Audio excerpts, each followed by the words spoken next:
নমস্কার বন্ধুরা। বিজ্ঞানী ও প্রত্নতাত্ত্বিকেরা মনে করে ৫-৬ কোটি বছর আগে ডাইনোসররা কোনো এক গ্রহাণুর আঘাতে পৃথিবী থেকে হারিয়ে গেছে।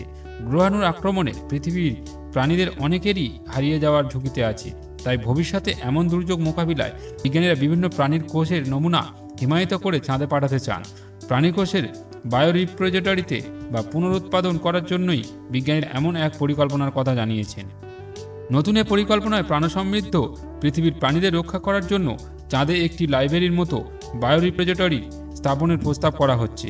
লাইব্রেরিতে যেমন বই থাকে তেমনই সেই বায়োরিপ্রজেটরিতে স্তন্যপায়ী প্রাণী থেকে সরীসৃপ, পাখি ও উভয়চর প্রাণীর হিমায়িত কোষ বিশেষভাবে জিওপ্রেসারড উপায়ে সংরক্ষণ করা যাবে।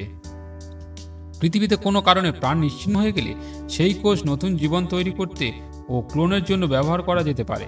তখন চাঁদ বা অন্য গ্রহে প্রাণীদের রাখা হতে পারে। এই ধারণা অবশ্য নতুন নয়। পৃথিবীতে নরওয়েতে একটি বীজ ভাণ্ডার রয়েছে। সেখানে ফসলের বিপর্যয়ের বীজ হারিয়ে যাওয়ার ঝুঁকি মোকাবিলায় বীজ সংরক্ষণ করা হয়।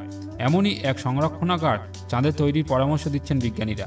যুক্তরাষ্ট্রের ওয়াশিংটন ডিসির স্মিথসোনিয়ানের national zoo and conservation biology ইনস্টিটিউটের বিজ্ঞানীরা ভবিষ্যতে প্রাণ সংরক্ষণের জন্য এই পরিকল্পনার কথা জানিয়েছেন। বায়োসায়েন্স নামের একটি জার্নালে তারা এই বিশাল উচ্চ অভিলাষী পরিকল্পনার রূপরেখা দিয়েছেন। পৃথিবীতে বায়োরিপ্রজেটরি তৈরির খরচ অনুমান করা যায়, কিন্তু চাঁদে এই খরচ অনেক বেশি হবে। পৃথিবীর চেয়ে 5 গুণ বেশি হয়ে যাবে। বিজ্ঞানী মেরি হাগেডন বলেন, প্রাথমিকভাবে এই চন্দ্র বায়োরিপ্রজেটরি পৃথিবীর ঝুঁকিপূর্ণ প্রজাতির নমুনা রাখা হবে, কিন্তু আমাদের চূড়ান্ত লক্ষ্য হবে পৃথিবীর অধিকাংশ প্রজাতির প্রাণীকে সেখানে সংরক্ষণ করা। বিজ্ঞানীরা চাঁদের হিমশীতল মেরু অঞ্চলে বায়োরিপ্রজেটরি তৈরির প্রস্তাব করেছেন। সেখানে চাঁদের বিশাল গর্তে কোষ সংরক্ষণ করে রাখা যেতে পারে। চাঁদের ছায়াযুক্ত অঞ্চলে তাপমাত্রা শূন্যর নিচে 246 ডিগ্রি সেলসিয়াস হতে পারে। তাই এই তাপমাত্রায় কোষ সংরক্ষণের জন্য যথেষ্ট, ঠান্ডার চেয়েও বেশি। তো বন্ধুরা, এই ছিল একটি ছোট্ট তথ্যমূলক ভিডিও।